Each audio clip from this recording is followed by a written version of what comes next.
સ્થાનિક સ્વરાજ્યની ચૂંટણીને હવે ઘણી ગાંઠિયા દિવસો બાકી છે, ત્યારે આવો જાણીએ રાજકોટના મતદારોનો કેવો છે મિજાજ, કારણ કે સ્થાનિક સ્વરાજ્યની ચૂંટણી છે અતિ મહત્વની માનવામાં આવતી છે, ત્યારે મહાનગરપાલિકામાં રાજકોટના જે પૂર્વ શાસકો છે તેને કેટલો વિકાસ કર્યો છે, હાલ જે અત્યારે કેવા લોકો છે તે ઉમેદવારને પસંદ કરે છે, આ બધી બાબતોને લઈને આપણે રાજકોટની જનતા સાથે વાત કરીશું, એમનું શું મંતવ્ય છે, એમનું શું અભિપ્રાય છે, કેવો ઉમેદવાર તેઓ ઈચ્છે છે। કાકા શું કહેશો, અત્યારે સ્થાનિક સ્વરાજ્યની ચૂંટણી નજીક છે ત્યારે તમે કેવો ઉમેદવાર ઈચ્છો છો કે જે તમારા માટે લાયક હોય, કેવો ઉમેદવાર તમે મત આપશો, કયા મુદ્દાઓને ધ્યાનમાં રાખી?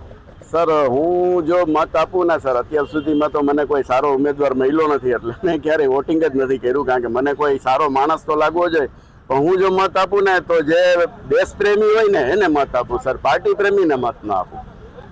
રાજકોટની વાત કરીએ તો અત્યારે સ્થાનિક સ્વરાજ્યની ચૂંટણી નજીક છે, તમે કેટલા વર્ષથી રાજકોટમાં રહો છો?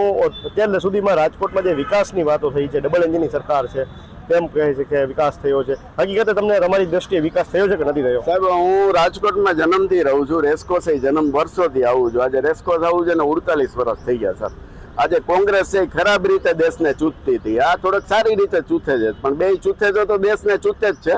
આજે જે એને કે ને શણગારે છે, રિયલ ડેવલપિંગ નથી। આજે રાજકોટમાં તમે સ્પોર્ટ્સને લો તો ક્યાંય સ્પોર્ટ્સના સ્ટેડિયમ નથી, ગ્રાઉન્ડ છે, સ્ટેડિયમ નથી, ને તમે જો આ રેસકોર્સની આ જાળી છે જે કઈ કામની નથી, પબ્લિક માટે છે ને આ પ્લેસ, આ જાળીનું શું કામ છે, પબ્લિક આ દિવાલનું શું કામ છે? બધા પોતપોતાના ચોકા કરીને પાર્ટેશન કરી નાખ્યા છે, એકબીજાને સોંપી દે છે।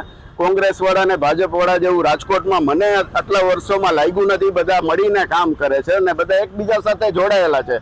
ક્યાં કોંગ્રેસના નેતાના કામ અત્યાર સુધી અટકા કે ક્યાં ભાજપના નેતાના કોંગ્રેસ હતા ત્યારે કામ અટકા? બધા વ્યક્તિગત ડેવલપિંગ થાય છે।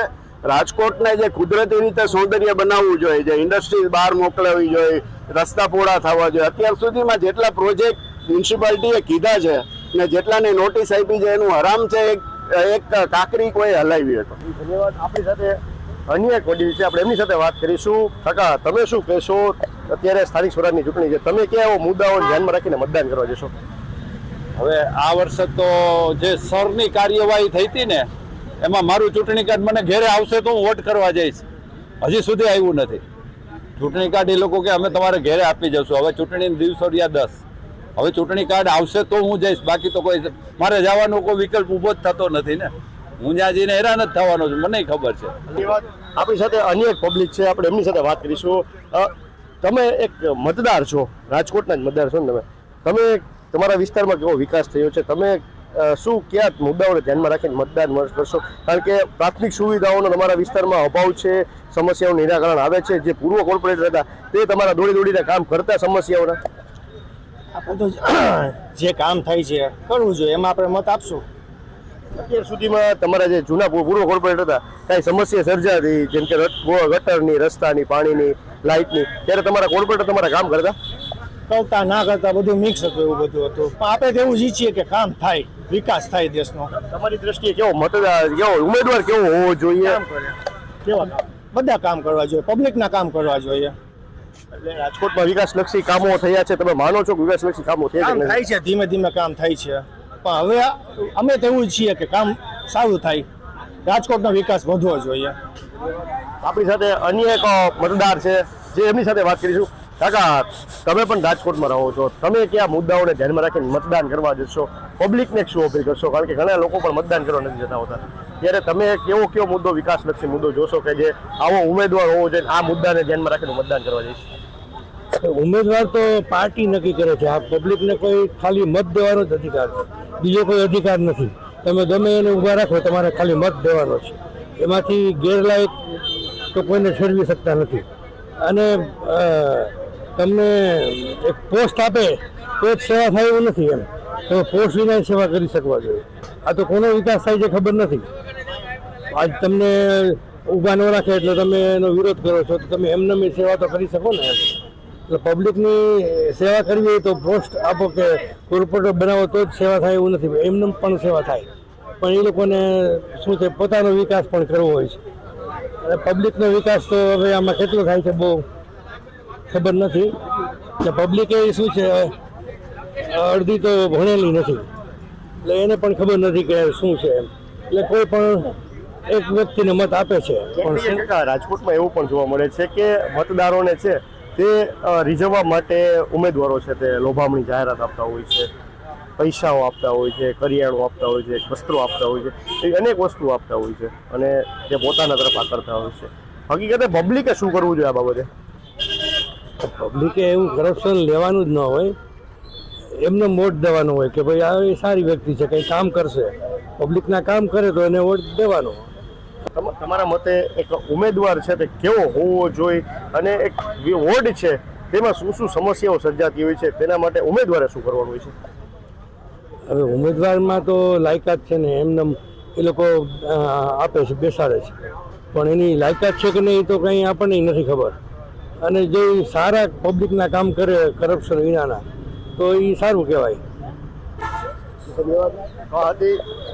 રાજકોટની રંગીલી જનતા જેમનું સ્પષ્ટપણે કહેવું છે કે ઉમેદવારો જે આયાતી ઉમેદવારો જે ચૂંટણીમાં ઊભા રહી જાય છે, પક્ષમાંથી મોટા મોટા પક્ષમાંથી ટિકિટો લઈને પૈસાઓની ખરીદી ટિકિટ કરીને કહેવાય કે જીતી જાય છે, લોકોને લોભામણી જાહેરાત આપીને જીતી જાય છે, ત્યારે લોકોએ આ બાબતે સજાગ બનવું જોઈએ. મતદાર છે તે પબ્લિક છે, જનતા છે તેનો અધિકાર છે, લોકશાહીનું પર્વ મોટું ગણાય, ચૂંટણી ગણાય છે, ત્યારે આવા બધા સંજોગોમાં મતદારોએ પણ કહેવાય કે સમજી વિચારીને મતદાન કરવું જોઈએ. આપણા વિસ્તારમાં જે કહેવાય કે વિકાસના કામો થયા છે, સાથે તેમજ સમસ્યાઓ જેવી રોડ રસ્તા પાણીની સમસ્યા છે એનો નિકાલ થયો છે કે નહીં તેવા બધા મુદ્દાઓને ધ્યાનમાં રાખવો જોઈએ. સાથે જ મતદારોનું એ પણ કહેવું છે કે જે સરકાર છે જે ચૂંટણીમાં જે તેના ઉમેદવારો ઊભી રાખે છે તે શિક્ષિત અને જે કહેવાય કે યુવા પેઢીના હોવા જોઈએ, જેથી કરીને તે લોકોની સમસ્યાઓનું સમજે અને નિરાકરણ લાવે. કેમેરામેન હાર્દિક મોરણે સાથે પ્રતિક લીંબાણી, ઇન્ડિયા ન્યૂઝ, રાજકોટ. સ્થાનિક સ્વરાજ્યની ચૂંટણીને હવે ઘણી ગાંઠિયા દિવસો બાકી રહ્યા છે, ત્યારે કોંગ્રેસ દ્વારા જે કહેવાય 14 જેના 12 જેટલા ઉમેદવારોને અજ્ઞાત સ્થળે લઈ જવામાં આવ્યા છે, ત્યારે હાલ 12 જેટલા જે ઉમેદવારો છે તેને રાજકોટ શહેર કોંગ્રેસે તે પરત લાવી છે. આજ પર ફોર્મ ભરવાનો ખેંચવાનો છેલ્લો દિવસ હતો, ત્યારે અત્યારે કોંગ્રેસ પક્ષ દ્વારા ઉમેદવારોને રાજકોટ ખાતે લઈ આવવામાં આવ્યા છે. ત્યારે આપણી સાથે રાજકોટ શહેર કોંગ્રેસના પ્રમુખ રાજદીપસિંહ જાડેજા, એમની સાથે વાત કરીશું. રાજદીપસિંહ, એક મોટો ખેલ કોંગ્રેસ પક્ષે પાર પાડી દીધો છે, ઉમેદવારોને એવા ફોન આવ્યા હતા ધમકી ભર્યા જેથી તમારે અજ્ઞાત સ્થળે લઈ જવા પડ્યા. શું સમગ્ર એવી વિગત શું બની હતી, શું બાબત બની હતી? રાજકોટ મહાનગરપાલિકાની ચૂંટણી જાહેર થઈ ગઈ. ભારત દેશ છે એ સમગ્ર વિશ્વમાં સૌથી મોટી લોકશાહી ધરાવતો દેશ છે. આ અંગ્રેજોને ભારત દેશની અંદર કાઢવાનું કામ પણ કોંગ્રેસે કર્યું હતું અને ત્યારબાદ લોકશાહી પ્રસ્થાપિત સમગ્ર ભારત દેશમાં થઈ. લોકશાહીની અંદર આપણે પર્વ ગણીએ છીએ, સ્થાનિક સ્વરાજની ચૂંટણી હોય, લોકસભાની હોય કે વિધાનસભાની. દિવાળી કરતાં પણ આપણે મહત્ત્વ આપીએ છીએ આ પર્વને. પણ આ પર્વની અંદર ભારતીય જનતા પાર્ટી ભ્રષ્ટાચારી શાસન રાજકોટમાં ચાલી રહ્યું છે. ક્યાંક એમને ડર લાગે છે કે લોકો એમને આ વખતે સત્તા શાંતિ દૂર રાખવાના છે. ત્યારે કોંગ્રેસના 72 ઉમેદવારો જ્યારે ફોર્મ ચકાસણી કરવા જવાના હતા, એમાં આગલી રાતે ક્યાંક ને ક્યાંક 3 થી 4 ઉમેદવારોને ધમકી, ડરાવવાનો પ્રયત્ન, આવા બનાવો બન્યા હતા. ત્યારબાદ કોંગ્રેસ દ્વારા સ્ટ્રેટેજીના ભાગરૂપે 6 જગ્યાએ અલગ અલગ અમારા ઉમેદવારોને લઈ જવામાં આવ્યા હતા અને પ્રચાર કાર્ય પણ અમારું ચાલુ હતું, સંગઠનના માધ્યમથી, વોર્ડ પ્રમુખના માધ્યમથી, શહેર સંગઠનના માધ્યમથી. પણ જે 4 ઉમેદવારોમાંથી 2 ઉમેદવારોને લઈ ગયા હતા, 1-2 ઉમેદવારોને ત્યાં રાખ્યા હતા. કાલની રાતે બધા ઉમેદવારોને એકી સાથે અલગ અલગ જગ્યાએ બોલાવી લીધા હતા. કારણ કે આ ભારતીય જનતા પાર્ટી જે ભ્રષ્ટાચારી શાસન છે, જો એમને ભરોસો હોય કે લોકો અમને વોટ આપવાના છે તો આ વસ્તુ એમને કરવાની જરૂર નહોતી. પણ એમને ખ્યાલ છે કે આ વખતે લોકો છે એ ભારતીય જનતા પાર્ટીને વોટ નથી આપવાનો. ભ્રષ્ટાચારી શાસન છે, કુશાસન ચાલી રહ્યું છે, કમિશન કોર્પોરેશન ચાલી રહ્યું છે. કોંગ્રેસે આ વખતે પોઝિટિવ રાજનીતિની શરૂઆત રાજકોટ શહેરમાં કરી છે કે અમે સત્તામાં આવશું તો 50 થી 70 વાર લગીના જે મકાનો હશે મિડલ ક્લાસના લોકોનો, એનો ટેક્સ નહીં લઈએ. બેનો માટે જીમ બનાવશું, બેનો માટે બસ સેવા ફ્રી કરશું. જે યંગસ્ટરો છે જીપીએસસીના ક્લાસ અલગ ખોલશું, એ પણ કોર્પોરેશનના ખર્ચે ખોલશું. પાણી જે ગંદુ આવે છે એના માટે અલગ બજેટ ફાળવશું. આવા અનેક જે લોક ઉપયોગી કાર્યો છે એ અમે કરવાના છે, પોઝિટિવ રાજનીતિ. પણ ભારતીય જનતા પાર્ટી માત્ર ભ્રષ્ટાચારી શાસનમાં રાજકોટની જનતામાં ટીઆરપી ગેમ ઝોન થયો, રાજકોટના કેટલા નાગરિકો જીવતા મૃત્યુ થયા, આખા સળગી ગયા. એવી જ રીતે સિટી બસ જે મહાનગરપાલિકા સંચાલિત છે એમાં એક્સિડન્ટો થયા, એમાં નાગરિકોના જીવ ગયા. ભ્રષ્ટાચારી શાસનની અંદર પુરાવા સાથેની વાત છે કે કોર્પોરેશનમાં આવીને એન્ટી કરપ્શનના અધિકારીઓએ ત્યાંથી લાંચ લેતા પકડ્યા. આ બધી વાત રાજકોટની જનતા જાણે છે, એટલે ક્યાંક ડર લાગતો હોય. પણ એનો જે ઈરાદો હતો ભારતીય જનતા પાર્ટીનો કે રાજકોટની અંદર કોંગ્રેસના ઉમેદવારો ફોર્મ ન ભરે અથવા પાછા ખેંચાવી લે, એ ઈરાદો એનો પૂર્ણ અમે નથી થવા દીધો. અને આપના માધ્યમથી કહું છું કે જે આ તંત્ર છે લોકશાહીની અંદર, કોઈ પણ પક્ષ હોય, જો સંપૂર્ણ રીતે સ્વચ્છ રીતે ચૂંટણી થવી જોઈએ અને સારી રીતે લડવું જોઈએ. જો એ લોકશાહીમાં માનતા હોય તો અમે લોકશાહીમાં માનીએ છીએ કે તાકાતથી અમે ચૂંટણી લડશું, તમે તાકાતથી ચૂંટણી લડવા આવો. અને આપના માધ્યમથી કહું છું, જો પણ અમારા એક પણ કાર્યકરને ક્યાંય ખોટી રીતે હેરાન પરેશાન કરવાનો પ્રયત્ન કર્યો તો એમનો જવાબ પણ સારી રીતે શહેર કોંગ્રેસ આપશે. ધન્યવાદ. આપણી સાથે જે ઉમેદવાર છે જેમને ફોન આવ્યા હતા એમની સાથે વાત કરીશું.